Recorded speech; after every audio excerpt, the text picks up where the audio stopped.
Hey guys!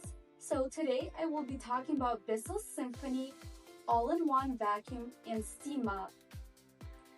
This mop comes with disposable pads for those messes that you'd rather throw away.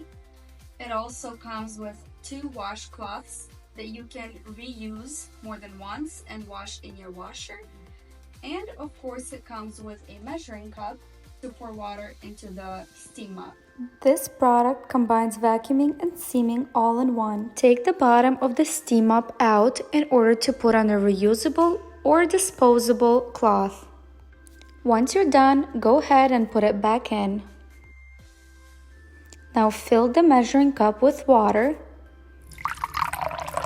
and then pour it into your steam mop.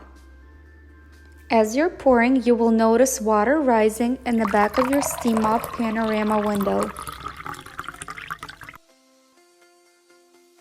Now plug in the steam mop. Choose the steam mop setting that you would like: high steam, low steam, vacuum. You can choose to have both steam and vacuum on at the same time. As the steam mop is working, just notice how well the steam mop took in all of that cereal that was laying on the floor, as well as how shiny and clean the floor looks after.